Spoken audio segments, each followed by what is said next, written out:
Your The keyboard? keyboard. Keyboard. We're doing a Papameat. Animals made into weapons of war. So they strap bombs onto the animals, yes? We'll find out. Manga! Yay! At a Meat Canyon dot store and There's a sleep paralysis demon.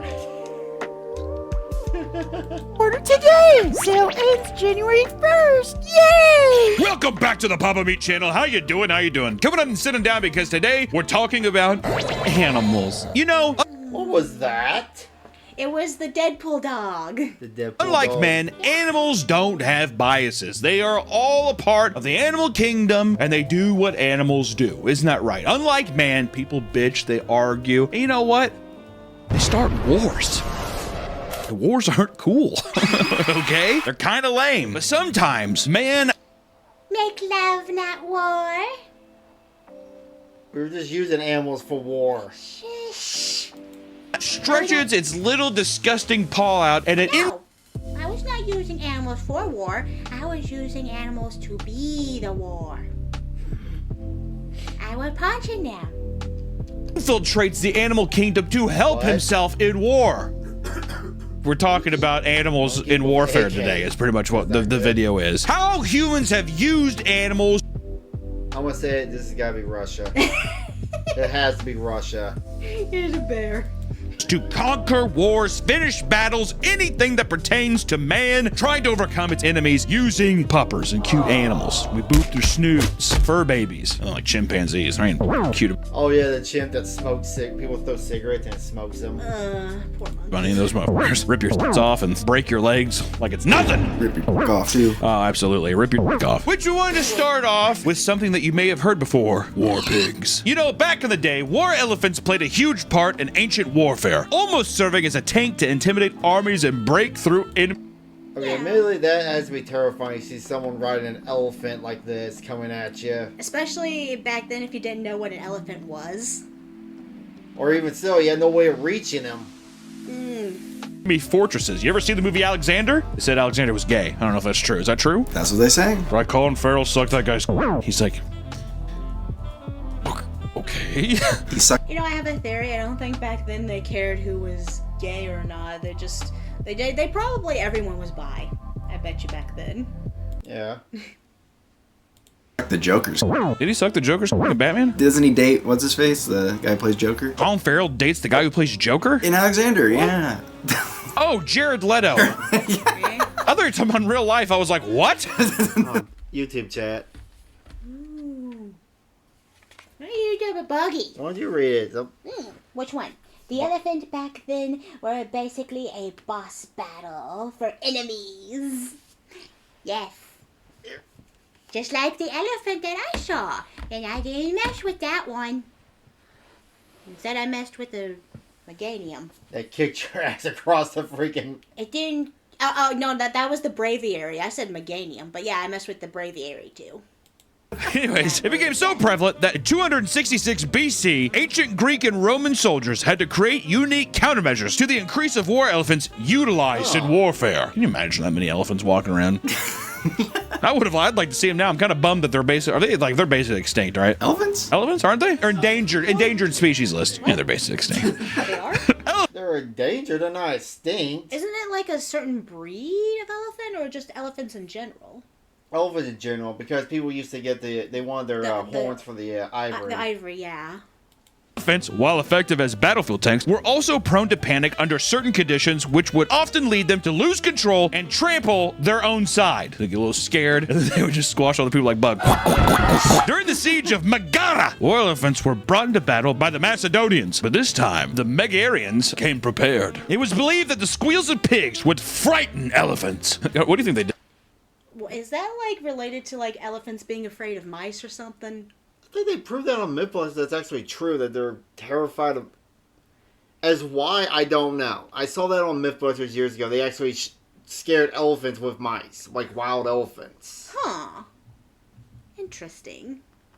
But yeah, the sound of screeching pigs, have you ever heard a pig screech? Yeah, that would scare the shit out of anybody. Is it scaring them or is it hurting their ears? Because they have big ears. One or the other.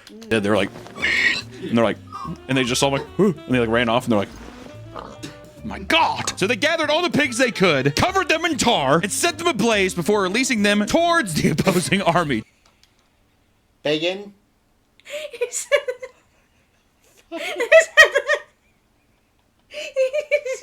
Be free, pig! Be free, fire pig! Burn everything. Toga for Rama 1/2. Towards the siege of elephants. Man, that must have smelled delicious though, right? Oh, yeah. Oh God, that must have smelled great. You're like, that's my Folgers commercial. Screaming pigs, fire and stuff, and I'm just like 67 died. the pigs squealed in pain and ran frantically along the battlefield, causing the elephants to freak out and run off, trampling their own soldiers in the progress once again. Can you imagine being fucking stomped by a giant elephant? That would suck, dude. I mean, okay, first off, duh. But I just mean, like, out of all the ways you could have died, like, back then, an arrow to the fucking throat. Especially if you get stomped on, like, just right where you're not killed instantly. And you just have to sit there and suffer. And they didn't have pain meds, they didn't have surgery, they didn't have nothing back then, too. No, you're just sitting there and suffering until you actually finally die from the pain. Or pass out from the pain. You're gonna die from it first.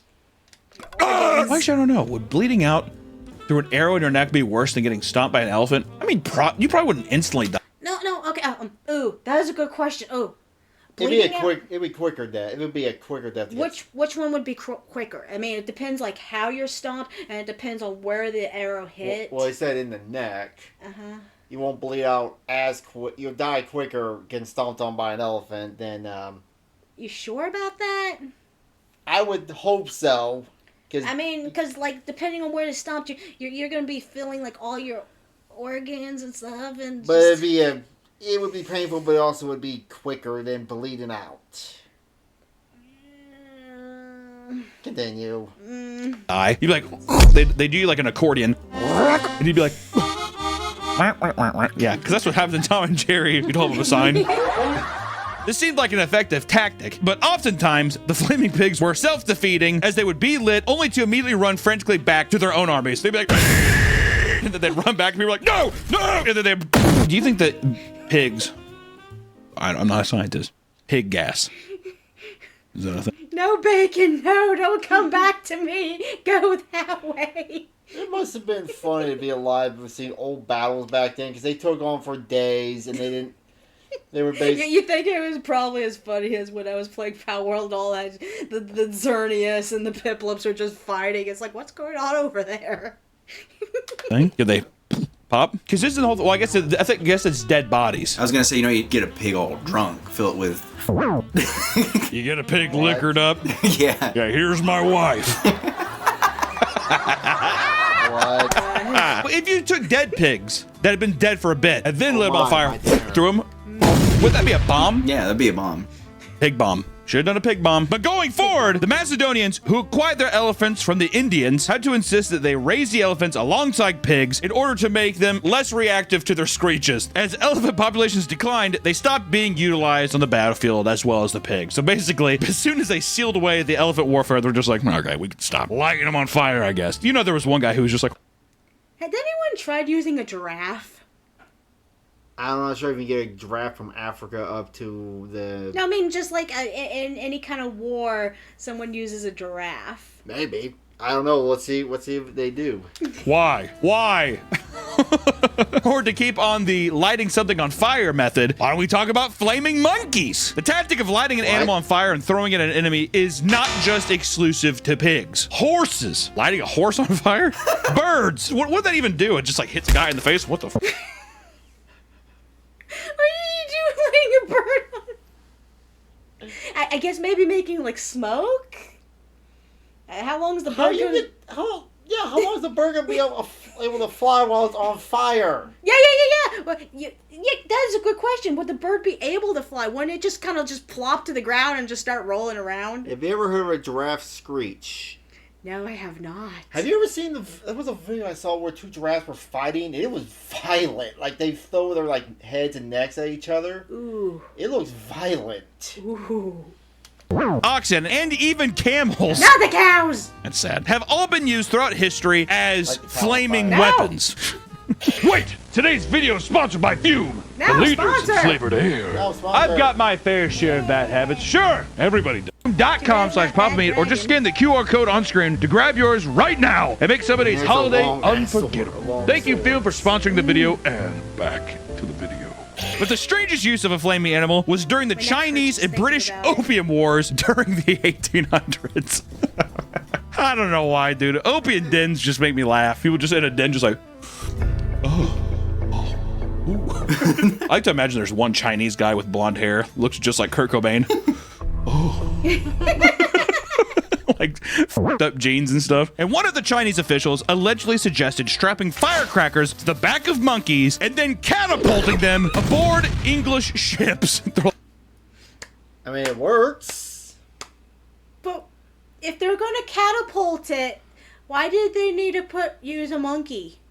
They use explosive on donkeys in the U.S. Civil War. Oh yeah, I think I heard of that. Ugh. Oof. I've also heard they made, like, I don't know if he'll talk about it, that they trained pigeons to put them in bombs and have them peck at something, use them as a guiding missile towards, like, ships back in World War II. I mean, whatever it takes to win, right? And then there was the another one in World War II. They made like a bat bomb. Basically, they trained bats. Mm-hmm. They strapped them with napalm that's supposed to go off, and they'll drop them over Japan. They would roost underneath shit, and then the napalm would go off. Oh wow. It's something Like throw a I'm not couple sure if they actually black used cats it. on that thing. Let's get this war done. You know the English would hate that too, right? Oh my god! Oh gee god! They tried to kick it off, but it's like kick it off! The thought was that the flames would spread rapidly in every direction, and with luck, it might reach the gunpowder magazine, causing the whole ship to blow. Okay. That's the benefit of just using the animal versus just a rock or something, because it'll scatter. Yeah, and hopefully it'll, like I say, get to the powder room, and once that ignites, boom. Right. Of course. Well, the that is autism such a roll of the makes it. die. Throw the monkey aboard. It's gotta hit the powder keg room. I'm almost positive it will. Hey, Curious George. He shows him some gunpowder. Have him smell it. Have him smell it. Go find that. Can you imagine seeing a monkey? Yeet the monkey. in the air popping off. So 19 monkeys were bought and properly geared up for their sacrifice, just shy of 20. But when the time came to deploy the monkeys, none of the Chinese soldiers dared get close enough to the enemy ships to fling the monkeys aboard. So instead, the troops fled the town they were defending. Unfortunately, no one knew how to take care of monkeys, resulting in them all of dying of starvation. Do we feel? Well, that was a waste. Phase. It's a gotcha with monkeys. Monkey. Donkey. Eat it? Give it a black cat. It's like. We didn't know how to take care of them. They were acting weird. Or we could talk about Taliban monkeys. In 2010, rumors were spread on a Chinese media outlet. That doesn't sound fair. Yeah. Where you get your news from? Oh, just a Chinese media outlet. And it was alluding to the Afghan Taliban training monkeys to fight the U.S. military. It claimed that they would be armed with AK. Hey, I was popping. I heard that. Wait. I heard that. I can hear Frieza in the distance. Yes. Stupid monkeys. I think that was almost 47s and trench mortars, and some would even learn to operate snipers. What is this? Did you make this up? Can Wait, you you imagine a wanna back that up? monkey? With like, They train. Wait about the monkey. learn to operate snipers. What is this? Monkeys use sniper rifles. How will that go, I wonder? Did you make this up? Can you imagine a monkey with like a 50 caliber sniper rifle? It has like a cap on. It's like, Ooh, motherfucker. their goal was to train them to recognize U.S. military uniforms and fire at them. What are you talking about? In order to train these primate soldiers, it stated that they were using bananas and peanuts as a reward.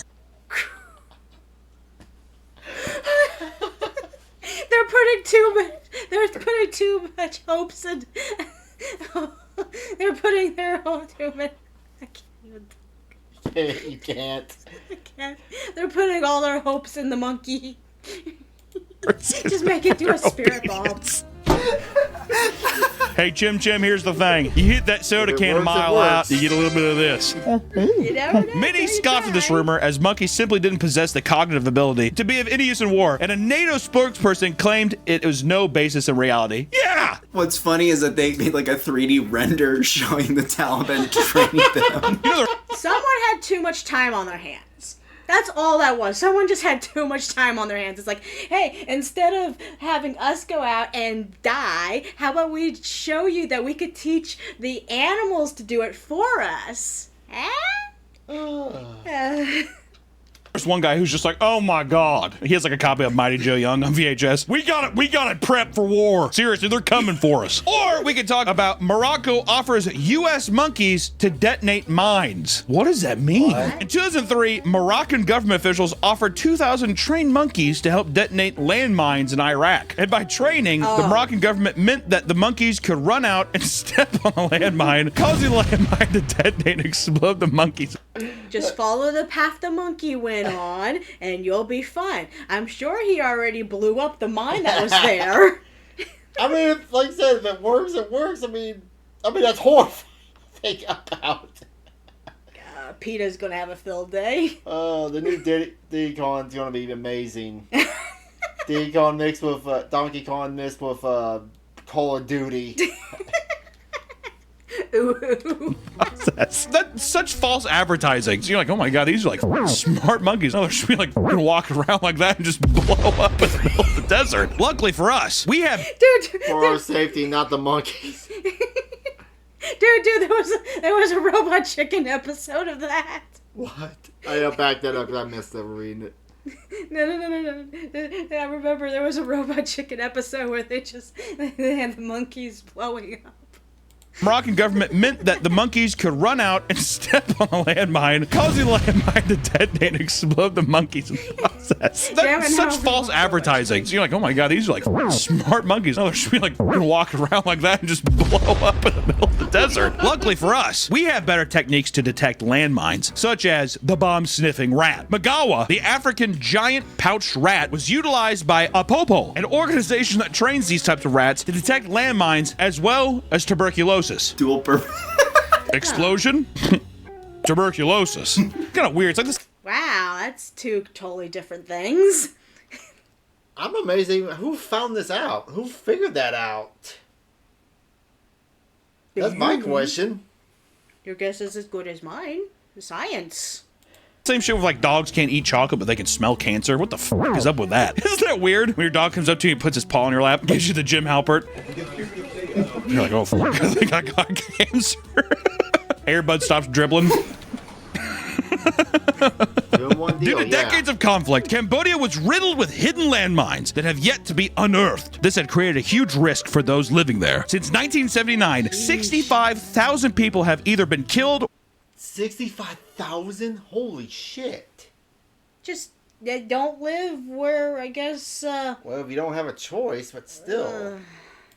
Or injured due to landmines left over in previous conflicts. That's a lot. 65,000 people? How the fuck do you scatter that many landmines? And now they're like, there's way more. Doesn't that seem like a lot? How much space is there in Cambodia to drop that many landmines? God damn. With proper training, Magawa was able to understand the smells associated with the landmines so that he could alert his owners and have them safely disposed of. Due to his lightweight frame, he could traverse this area without activating an explosion. His reward for finding the mines was a piece of a banana. You saved 6 people.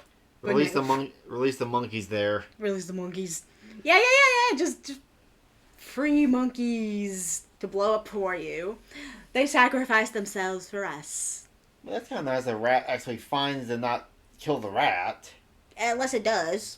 Yeah. I mean, if the Well, rat if it- fucks up, he's gonna die. Well, it's gotta be heavy enough to set off the landmine. I don't know. Once they feed him enough bananas, that rat might get fat enough.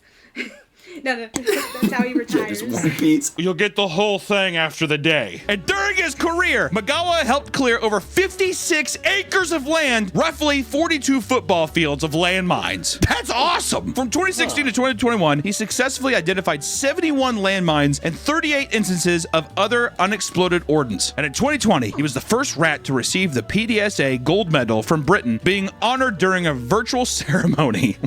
Let's all give a hand for Mr. Ratty. Frame Ratty. Maybe you can read it better than I could. Yeah, read everything, huh? Let our unevolved forms do the work. Yes. Maybe don't put a million landmines out to begin with. But Yeah. that's neither here nor there.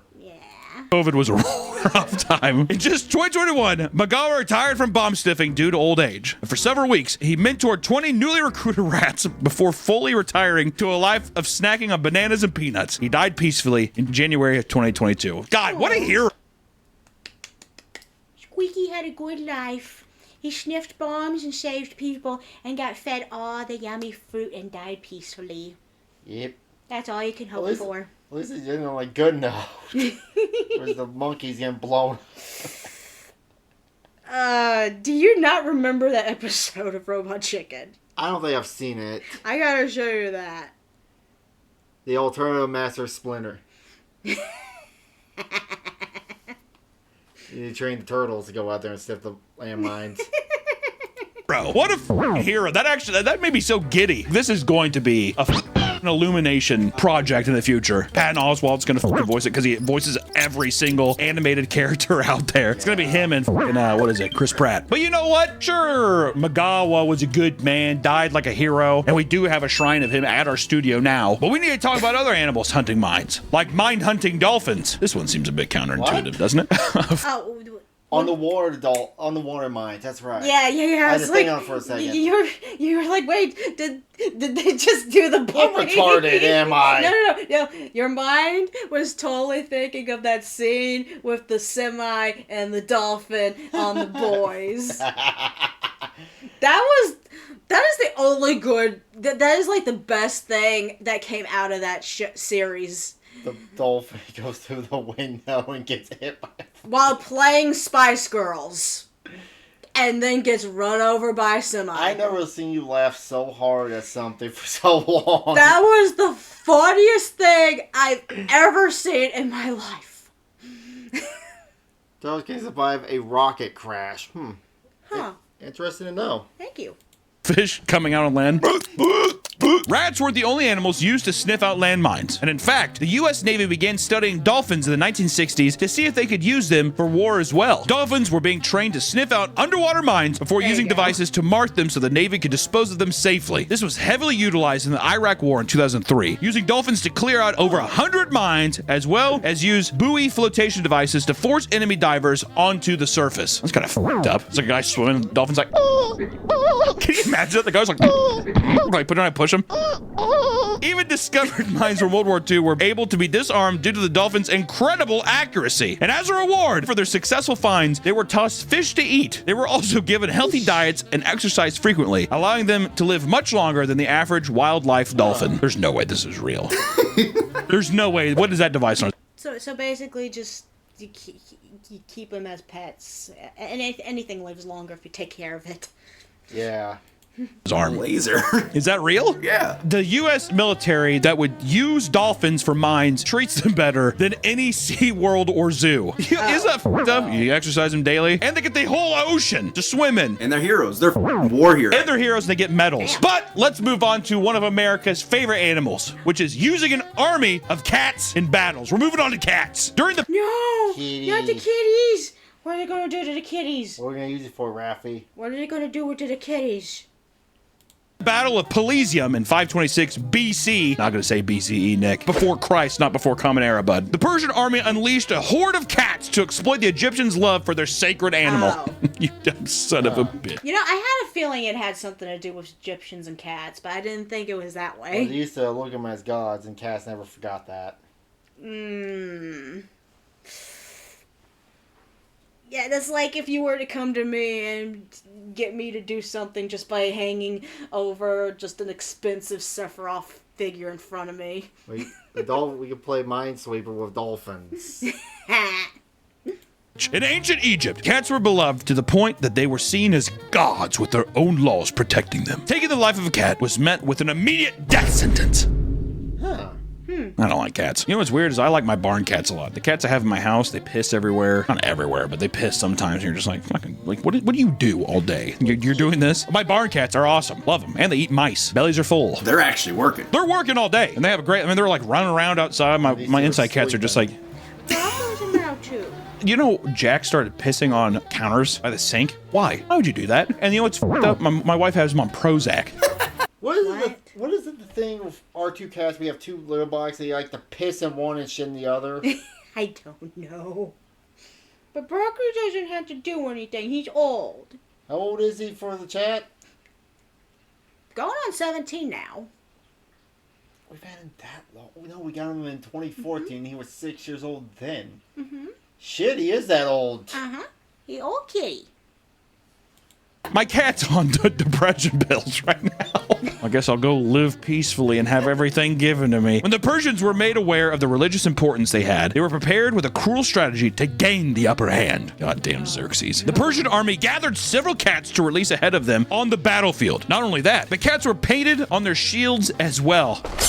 Do you think that tricked them? You can't touch me. I have a cat. The old school Nani. Was that Nani cat or was? You know the rainbow cat. Nan cat. Nan cat. That's what they used out. That's where it came from. I wonder what ancient Egyptians would think of that movie Cats versus Dogs. Would they be upset? Like they'd be like mad at the dogs? Punching the TV and stuff. The Egyptians were afraid of accidentally maiming their sacred animals or shooting arrows at the image of them placed upon the shields. This form of psychological warfare resulted in an easy victory by the Persians. What a weird painting. Can you imagine being commissioned to paint this? So it's like a cool battle, or they just paint some cats run across. But this... That's a very unique battle scene. Yeah. Oof. But that must really suck. You have your enemy there, but you have your god in front of your enemy. How do you... You have to run away, pray you don't... Sheesh. And now we just got two cats lying here doing nothing. And a dog. And a dog. I walked him earlier. This isn't just primitive warfare, my friends. Why don't we talk about Operation Acoustic Kitty from the Cold War? Did you just throw... What is it? Play it. You can explain better than I could. Am I gonna cry? You might, but it's also funny, too. Just play it. Up in your mouth because I did. Operation Acoustic Kitty was developed during the Cold War in the 1960s when the CIA attempted to create cyborg spy cats. In an hour-long procedure, a veterinary surgeon would implant a microphone in the cat's ear, a radio transmitter in the base of their skull, and antennas in their fur. Wires were run up to its ear, to its cochlea, wires to its brain to determine when it was hungry or sexually aroused. You're VTuber. What? You paused it right when he said something really creepy. Why do you need to know if the cat's sexually aroused? I didn't hear that part, but Yeah, you paused it right when he said that. In an hour-long procedure, a veterinary surgeon would implant a microphone in the cat's ear, a radio transmitter in the base of their skull, and antennas in their fur. Wires were run up to its ear, to its cochlea, wires to its brain to determine when it was hungry or sexually aroused. This is all with the hopes of having the cat position themselves near Soviet leaders to eavesdrop valuable intel. You think of like, what do they think these Russians are gonna do? Oh my, look at this little kitty cat. Well, why not just have just a normal little... Well, you gotta get it up to them, that's the thing. I guess no one's gonna think, oh, what? Oh, this cat bugged? Just play it. Let me tell you, I'm planning to blow up the world. Former CIA directors like Victor Marchetti described the cyborg cats as monstrosities, as the doctor had to slit the cat open, put batteries in him, and wire him up. Oh, boo! That reminds me of that one animated cat thing we watched, Philaday. Oh. Do you remember that one? It was about cats and like they're being like experimented on or something. It was really fucked up. That's probably what this is based off of. It's probably what. But also think about this. This is 1960s electronics and 1960s batteries. Those cats did not live. Just continue. I know. Ooh, he's got 9 lives. Marchetti, 9 lives. Project Acoustic Kitty cost about $20 million. Damn. What? For the specialized gear and $20 million in 1960s money. When you could buy a house for like, 8 to 10 grand. CIA manpower, but the project was considered a failure. $20 million! There's $20 million in that. During the very first test, the cat walked away from the target and was immediately run over by a taxi cab. No! That's a $20 million got ran over by a cab. When you think about it,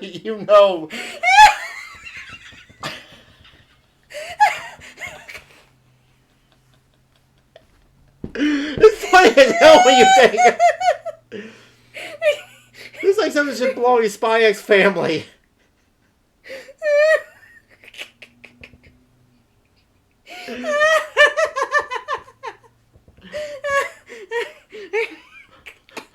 I can't breathe. Like, help. Oh, just think about it. The CIA officer like, oh fuck, I'm fired.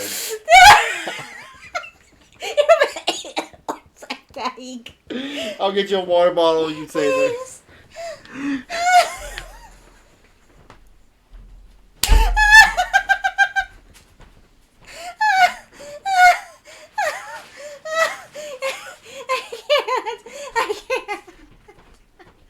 You're killing me. Here. No, Kitty. Oh no. It's equally as horrible as it is funny. You're a bionic kitty. I should probably. Oh, that's a failure. Well, imagine that being your conclusion. Do the people who are working on this, do they get fired immediately? We go to the next project. This very quickly illustrated that they were much harder to train than expected. Stop. Stop. Oh no. You dying over there?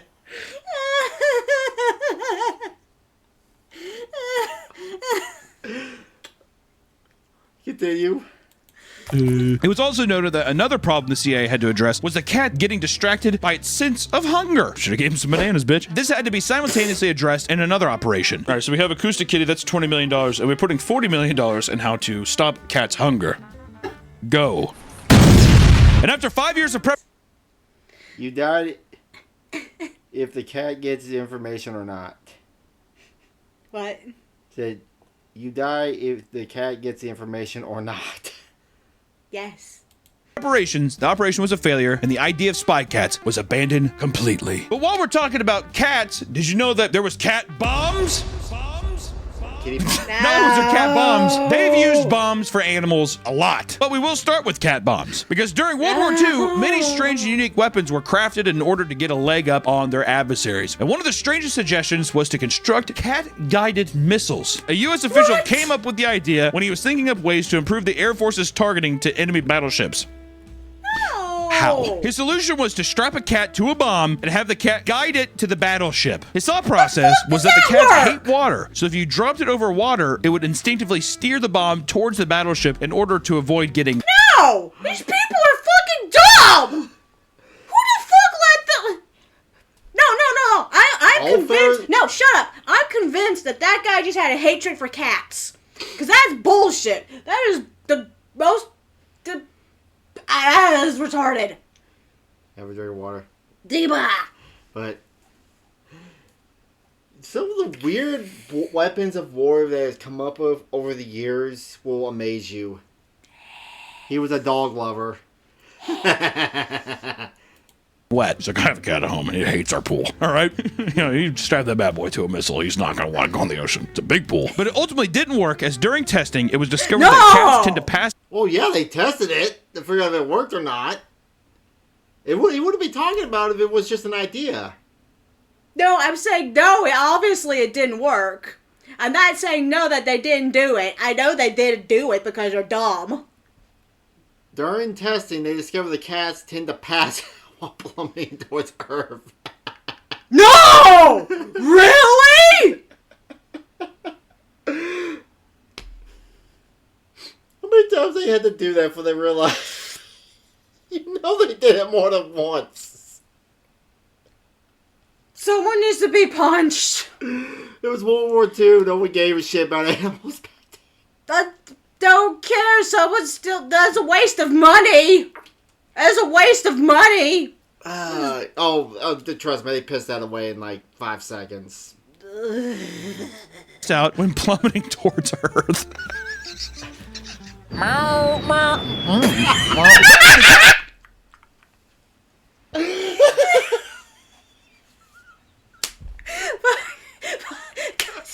Papameat, you're so fucking funny. What are you doing, Mo? You want to be a dog bomb? Throw your ass out of a damn plane window? Missiles never got to be used in battle. Or we could talk about Project Pigeon. The U.S. government had a similar idea deemed Project Pigeon. This was an experiment program during World War II that aimed to train pigeons to guide bombs to their targets. Why were they so adamant that these animals would be like, we have to look back to Mother Nature? Here's how it worked. Pigeons were trained to... So what? They wanted the bomb to become sentient with yeah. the pigeon? They just wanted to guide it down to where the ship landed. Let me explain, 'cause I've actually know about this Wait. Is this them trying to use animals for AI when now they have AI? Well, back then they didn't have radar guided I know, but this is the old timey AI system. Yes. Consider back in, if they even had computers, they were mechanical computers, or they were the size of a fucking, apartment building. They were a wooden bender. Yes. Peck at an image of the target on a screen by using food rewards as conditional training. Once again, bananas and peanuts. When the target was on screen and the pigeons pecked the target, food would be dispensed as a reward. And they had a bomb guidance system. A bomb was outfitted with a small chamber containing 3 pigeons.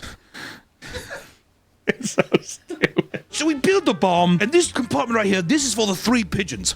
Now you see, like going into this. The pigeons pecked at the target image on screen, and their pecking movements adjusted the bomb's flight path via electronic signals, guiding it toward the target. Using 3 pigeons ensured redundancy. If one bird got distracted, the others could maintain accuracy. The system also allowed it, so if one pigeon disagreed with the other 2 pigeons could override his decision. We have to have... The fuck? AI thinking Neanderthal. The fuck? What? What? I'm just checking something, but fine. Oh, someone says hello on Twitch. Welcome to us using birds as bombs. Democracy in the bomb! The National Defense Research Committee saw the idea as too eccentric and impractical, but still contributed $25,000 for the research. This is barbaric! Putting pigeons in a cage in a bomb? No! We'll give you $25,000 for it. I don't think it's gonna work. All right, now how much more do you need for the cats? Have you solved their hunger problems? B.F. Skinner, the project lead, complained, "Our problem was no one would take us seriously." No, I wonder why. B.F. Skinner. Why have I heard that name when I studied psychology when I was in college? I don't know, you probably studied that. It says, I am here. Yes, we see error 404 virus. I salute you, good sir. But, yeah, I swear I've heard that name when I studied in college. Anyway, continue. Okay. Despite an effective demonstration, ultimately, the project was abandoned. But we move on to rat bombs. This one's a little less fun. The British Special Operations Executive started getting creative with how they hid explosions, with examples ranging from wine bottles to dead rats. And the SOE gathered piles of dead rats. At least it's dead. Yeah. Oh, that's a lovely model there. It kind of is making me think of the episode of Stone Ocean with Goo Goo Dolls. Oh, yeah.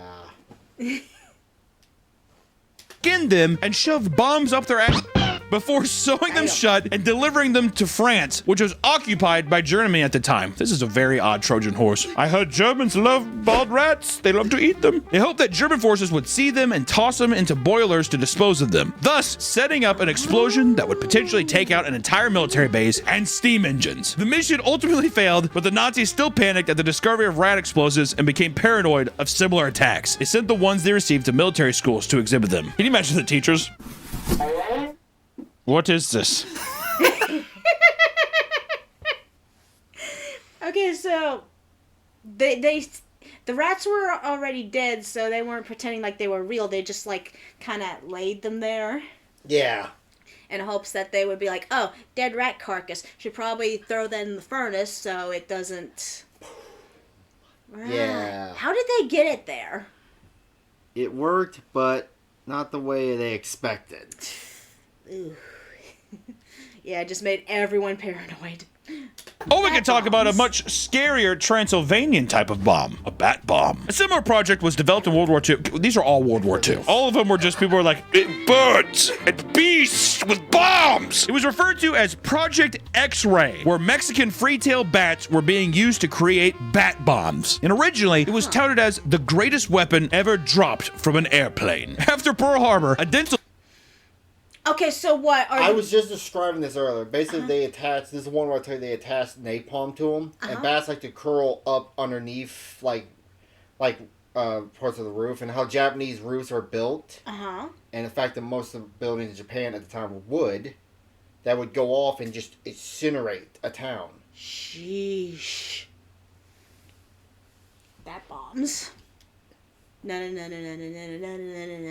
bat bombs. surgeon named Dr. Little S. Adams pitched what he believed to be an ingenious plan to destroy Japan. This plan consisted of attaching incendiary explosives to bats, which would be dropped out of an aircraft to roam the streets and set fires to buildings. As their buildings were mostly made of wood, they thought this would do immense damage to Japanese structures. They worked within the caves of New Caverns, Texas, which was home to over 20 million bats. They clipped bombs set with timers to their chest with a string that they hoped the bats would bite off and leave behind to cause damage. Problems started to arise, leading to a very unimpressive showcase. Bats were not descending properly and would just splat onto the floor. And in one case... It's funny. You gotta laugh at it because if you don't, you'll cry at it. So... they... Failed. let the bats out of the plane. Well, what I saw on the History Channel, it was actually a bomb container that had the bats hibernating, and when it let go, they were supposed to wake up. But they didn't wake up, did they? No. So, yeah. When they realized they could just fly over Japan and drop nukes on them, it was a lot more efficient. I mean, hell, when you look at the Manhattan Project and how that was an insane, weapon of war. Sheesh. But they just splat. It was either this or continue human combat. I mean, yeah, that was true. I mean, they do what you can in war. Yeah. I'm dunking that. I'm dunking the fact that they threw the bats out of a plane while they were sleeping. So, of course, they went splat. Oh, you forgot to put... You need to put a title in Just Chatting. Oh, my bad. I didn't know. We're kind of new to streaming, so we don't know what the hell we're doing. led to a hangar being set on fire, destroying the car of a general in the audience. Not only that, but inducing hibernation in bats for these experiments were not easy for the time, resulting in many of them simply not waking up. They just died. Due to the disappointing results of the test, Project X-Ray was canceled. Even so, some bats with bombs attached to them had escaped and ended up doing damage to Carlsbad military base, as well as Dr. Adams' personal property. Oh, so he was just doing this in his dentist's office. He was just sat there. He's just like, we got your root canal. Don't mind the bat droppings. Those are for... I'm working with the government on something big. Has he never seen a bat fly? What is he expecting? Like, birds are graceful, right? Bats are like... Yeah, true. Tell the story about the when we were out walking at night and the bats were attacked. Just one night, we were out walking, our doggy, and there was a bunch of bats flying around, and I was being paranoid, so I picked up my little doggy, and I wore him as a hat, and told the bats to eat him instead of me. Right, Mo? Are you bat food? But yeah, I don't know, common sense tells me that if something's sleeping, it's not gonna just automatically start flying. They were slapping it. They were slapping in the air. Or we could talk about Stalin's kamikaze canines. During World War II, the Soviet army trained dogs to take out German tanks in missions, in unaliving missions. Thanks, YouTube. To do this, they would starve dogs and then eventually feed them by putting food under stationary tanks. Using Pavlov's theory, the dogs would now instinctively search under tanks to look for food. The problem arose when the dogs were unable to handle the complicated test scenarios. In a real battle, the sounds of gunfire and tanks easily confused the dogs and sent them into a panic. It was common that they would check... Oh, yeah, poor doggies. Our dog gets scared whenever he hears fireworks. Imagine a war going on. You don't be a dog bomb. They're just gonna run all over the place. Are you a doggy bomb? under the tank and return with bombs, leading the entire groups of allies being obliterated. Fido not! At times, the dogs would avoid German tanks that reeked of petrol and ran under Russian tanks instead, leading to more unnecessary destruction. Although riddled with arrows, these anti-tank dog units were able to destroy hundreds of tanks throughout World War II. So while there was some oopsie daisies, that's just kind of Russian in general. Yeah, we got it done. You killed 50% of your own people. I bet one of the strategy is there's going to be people on the battlefield who are like dog lovers, and they're going to see a poor Poochie who has bombs strapped on him, and they're naturally just going to want to go out there and try to save the doggy. Yeah. The fireworks change. It changes. Yeah. Fireworks. It changes you. Right, Mo? We got it done. All right. These were not the oldest accounts of animals being used as explosives. In 184 BC, snake bombs were utilized during the battle between the kingdoms of Bithynia and Pergamon. During intense naval combat, Hannibal Barca was aware that the Pergamonian forces were far too overwhelming. Because of this, he devised a plan to create a unique type of explosive. He told his fleet to begin filling thousands of clay pots with venomous snakes before launching them at enemy captain's ship, where King Eumenes II was contained. The venomous snakes crashed into the ship and, already provoked, began attacking the terrified soldiers. The entire enemy fleet began to panic, shocked at such an unconventional battle tactic. Among the chaos, Hannibal... Oh, come on, Mo. You got it. Cough it up. Oh, okay. Come on. You got it. Cough it up. Rub your back. Wait, I got animal dying. He's not dying. It's just he just coughs. I got a joke. This is the prequel to Snakes on a Plane. Snakes on a ship. charged towards the weakened enemy ships and emerged victorious. This one actually seems like it would be a good idea. Is that a pot? Back then, too, people were like, They probably thought it was some like religious thing. Anybody back then, I'm always just like, yeah, easy it must have been back then. God did that to me. The gods want me to be bit by a snake, so that's just what it's going to be. To be fair, people doing stuff like this back then makes sense because technology didn't even exist back then. Yeah, man, the worst are worse, especially mambas. You get cobras or mambas. You use nature's natural poison. I mean, I would jump off that damn ship the minute I saw poisonous snakes flying at me. Ooh.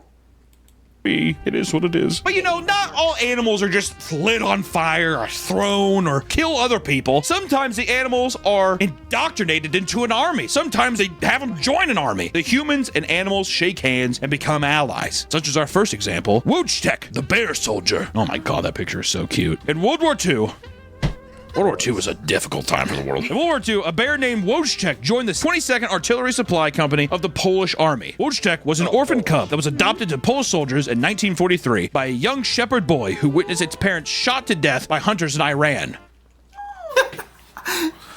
What? He was originally purchased as a mascot for the Polish Army. How has no one made this into a movie? It probably does exist. We just haven't seen it. And the name Wojtek was given to him, meaning happy warrior. Remember how your parents got shot? You're happy. Look how happy he looks. Over time, he slowly mimicked the human actions of those around him. He learned how to salute and march. I'm sorry. Someone, sorry to say if I said, but I cannot read out loud. I'm on Twitch. Hello! Hairball? Yes, he has a hairball. On the middle one. Which one? The middle one. Which one? Sorry if I say that it's because I love help new streamers. Thank you. I appreciate it. Alright. We put the bear in world of... I think... Alongside the soldiers, he was known to ingest cigarettes and drink coffee and beer. They trained the bear to smoke and drink. It was a true human after all. Pass out. Dmitry Now the only thing left it needs to do is fuck. Swaluvgo, a veteran of the 2nd Corps, recalls, quote, I soon became familiar with Wojciech, as we spent much time together. We all loved him, and everyone enjoyed his company. He loved to drink from beer bottle, and when it was empty, he would look through the opening to see where the rest of the beer was. like, the Polish army made the decision to enlist Woj. That makes me think of the movie, the Cocaine Bear. True friendship is made, yes. True friendship made. Yeah. Cocaine bear. Yeah, use that. Cocaine bear, send him overseas. Tech as a soldier so that he could join them on the battlefield, and this meant giving him a badge, a paybook, and a serial number and ranking. I just want to say this right now. That picture is adorable. Wojciech is adorable. He was able to help during battles by carrying supplies, and apparently during the Battle of Monte Cassino, he single-handedly stacked 100-pound crates of artillery in the middle of a heavy gunfire. In the middle of heavy gunfire, he was a working man. Apparently, he would actually stack it himself, because it says, like, during training, when he saw people start stacking stuff, he'd go, ooh, and, like, Weird bear sounds. He's gonna work a whale. He became so useful that he was promoted to corporal, and the 22nd Artillery Supply Company even got customized Wojciech emblems approved to be worn on all their equipment. That is... So, who knew that war had mascots? You probably got paid better than minimum wage people. Yeah, we got room and board. You got all 3 square meals a day. Better than, like, as good as prison. So sick. That is so sick. That was a Godzilla there. That's what I love about it. Wojciech retired at the end of World War II, moving to Berwickshire in Scotland with other members of the 22nd Company. They claimed that he, quote, attended dances, concerts, local children parties, and behaved close to a human. As Wojciech got older, it was decided that he would be donated to the Edinburgh Zoo. There, he was visited by his friends on many occasions until he passed away in 1963. Life of the party. Life of the party, helper in a war. That was sweet. Have to go, well, at least ended on a good note. At least the bear didn't get blown up. Don't blow up the bear. And then he even helped small businesses and locals. You know what I like about this so far is that we've had 2 goddamn heroes. One small, one big. Magawa and Wojciech. I want a Wojciech patch, dude. Or we could talk about Jackie the Baboon. Jackie the Baboon lived on a farm in South Africa with his owner, Albert Marr, who captured him and raised him to be a member of the family in 1910. This is some Do you think you monkeys and stuff like do you think if you raise something from really small, it could be like you and junk?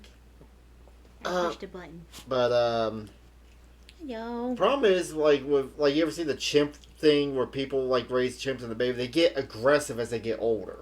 That's the problem with raising wild. It's like people buying tigers at Tiger King. Yeah, they're cute when they're cubs, but once you get past a year, they start getting aggressive. So, Shouldn't you just neuter them then? I don't think it works like that. 1910s energy. There's a monkey. That's my new son. You know what I mean? When war broke out 5 years later, Albert was drafted in the military, but he refused to leave Jackie at home. That doesn't sound sweet. I don't want to leave him. No, it was definitely like, if I'm going, you're going. Jackie's like, oh. So Jackie was drafted. It's a service monkey. Service monkey? Service monkey. The fact that they let them... Yeah, that's interesting. They were desperate. did. I'll go like, "F it, fine, give him the documents." So Jackie was drafted alongside Mar and became the mascot of the 3rd South African Infantry Regiment. Jackie was given an official uniform with a cap, a ration set, and his own paybook. God, leave the monkey at home. Look how small he is. Look at this little uniform. Can you imagine the person's like, you're gonna have to make a uniform for a chimp? For a baboon. He would salute his superior officers, stand at ease when commanded, and even lit other soldiers' cigarettes when asked. He also ate his rations with his own knife and fork, as well as washed himself in his own washing basin. Jackie was also quite useful in battle, as he was often used as a night sentry and was often the first one alerted when enemy soldiers were nearby. Jackie saw extensive... That's actually pretty useful then. Yeah. So he was probably more helpful than most of the men there. Well, most of the men back then were boys fighting too. True, in World true. War One. Yeah. military combat with his owner Mar, and in one battle, they both survived when the casualty rate was 80%. God, can you imagine dying but the baboon lives? God. In another battle, Jackie tried to construct a wall around himself during extreme enemy fire. I like to think Mar was like, "Coward! Coward!" And unfortunately, a piece of shrapnel flew over the wall and it hit Jackie in the leg and arm. When stretchers tried to take Jackie away, he refused and instead went back to building the wall before hiding. After the battle, doctors treated the wound but had to amputate his leg. Jackie was awarded a Medal of Valor for the event of his injuries and promoted from private to corporal. You know, Mar's just like... After the war, Jackie was discharged and sent back to South Africa with a military pension and a civil employment form. He's a baboon. Come on, man. Really? Here's your So they took care of the baboon better. Did they say that his owner died or something? Where's his owner? No, his owner lived. It's just a reminder. Animals go to war in nature too. I mean, Yeah. remember when COVID hit? It was because people were in Oh, yeah. the weird monkey wars in Taiwan or whatever it was. Oh, yeah. Streets of like monkeys fighting it out for food because there was no tourists. Right. Yes, papers? oh. You're mad? I mean, we're like, what is he gonna do with this? Sadly, Jackie passed away just a year Got later free in insurance. 1921. Jackie wasn't the only baboon that was a part of the South African Army, but he was the only one to achieve the rank of private or higher. You know what? Another hero. Even though I do think that Mar was pissed off the whole time, I don't think Mar got that hiva. He's like, did you build yourself a wall and eat nuts and berries and fruit? He's like... I was in the battles! And you know what? Yeah, we're talking about awesome hero animals. But sometimes man has to go to war with animals, such as the Great Emu War in 1932. Emu And War? What is Emu War? This is happening in Australia. Of course, but that's where the emos are from. Yeah, just play it. He explained better than I could. Is it like goose? Yes. You giant goose. bigger Australia. goose. In 1932, Australia was forced to go to war with an endless horde of emus to protect their Those land were from being awesome. destroyed. Emus were known as pests by many, especially to farmers who would often have their crops completely destroyed. And not only that, but their fences would be tampered with too, letting in rabbits to do further harm. Emus and goddamn rabbits. In 1918, this became such a serious issue that the government released their status as a protected animal in order to enact a mass thinning of the population. God damn. Murder the emu. Emus are discount ostriches. You Emu think they're tasty? bucket of big ass wings. Just eat that giant chicken legs as big as your arm. My neighbor, when I was living on the farm, a neighbor had emus. Aw. Did you eat them? I don't know whatever happened to them. I know they They had 'em were for... eaten. Yes, delicious. Giant chicken. Oh, that was like eating a chocobo. No. Yes. Don't eat the chocobo. Especially the fat chocobo. It's so cute. Oh, Error 404 Virus, thank you for your comment on Twitch. It's like not long. Yarn, since I work 5 different streamers with their stream, I really care. Thank you. So what, we needed a... Add a title, I guess, or I thought I did. Maybe I didn't update it. Maybe you fail. Maybe I'll look up some videos later. Anyway, continue. Yeah. Yeah. Don't eat the fat chocobo.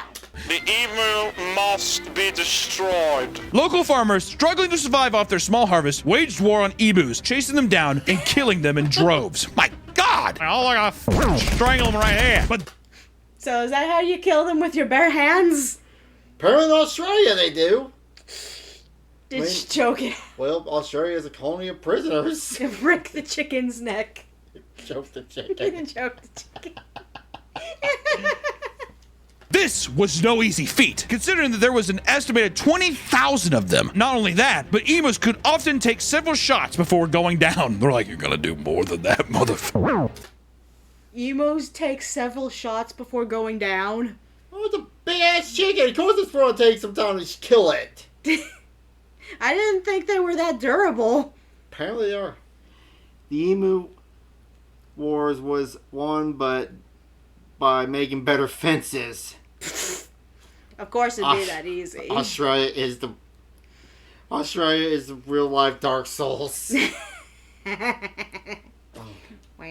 Things were bleak, as the emus were never ending. Unemployment and people unaliving themselves, thanks YouTube, rates were reaching shocking heights in 1929, mainly due to the Great Depression. George Pierce, the defense minister, responded to the farmers' pleas by sending 3 army soldiers armed with machine guns to rid the pest problem, which was the dawn of what history called the Great Emu War. At every turn, the soldiers as well as the accompanying farmers would fail to ambush gangs of emus due to the chaotic movements. Trucks were used to gruesomely run over emus, and in one instance, a driver got one of their heads stuck in the steering wheel, resulting in a brutal crash. He's just like, It's zombie apocalypse. But with Don't emus, run over the bear. they took 10 bulls to go down. God damn.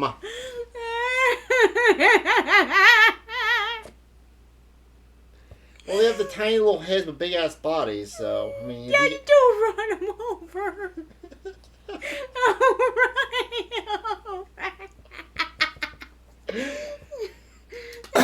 he's like, what the bloody hell's going on here? The soldiers were forced to retreat, abandoning battle after such a pitiful performance. And it was estimated that only 300 were killed in the process. Only 300 emu. And days later, soldiers... How many were they supposed to kill? Well, there supposedly was 20,000 of them. The super And now people buy them as pets. And you get into a car accident. Comment, oh God. Oh no. were redeployed, continuing the slaughter until a staggering 986 emus were taken out within a month of battle. Some claim that these numbers are inflated, possibly due to the embarrassment of being outsmarted by the birds. The emus were responding with war tactics of their own, splitting off into smaller groups, and over time, it became difficult to justify the ongoing battle economically, leading to the final withdrawal from the war. The emus had won, and the reward was a continuation of farmland destruction. Farmers continued to plead with the government for further assistance up until 1948, but to no avail. But eventually, the problem solved itself through... Why can't they just take a sword, run through the field, and just whack off Have you their ever seen heads? emu with their claws? They will claw the shit out of you. Ride a horse? They claw the shit out of the horse. Oh, you're right. Poor horsey. Put armor on the horse. Well, here's what state barrier fence. complex barrier fencing, but not until after thousands of Australians suffered and lost their livelihoods. The goddamn emus won. That's just that we're ending there. I love that the ending here, you start off by having humans completely destroy the animals, throw them, light them on fire, do whatever you can, and at the end, they're war heroes. You go to war with them and you lose. And sometimes that's just the way it is. But all I know is this, my friends, war is never the answer. The answer is never lighting a pigeon on fire. It's not, that is literally not the answer. So if you're doing some war of your own, I would say leave the aviation firebirds. Leave that on the table. But until... Yeah. Don't... Why didn't they catch the emus on fire? I don't know. They were trying to get rid of the motherfuckers. I don't know. If you caught them on fire, they would eventually burn up and died. Reminds me of the alligators in the Pacific War. Of course, then you gotta be careful where you catch them on fire at. Well, thank you for joining us. Bye. For the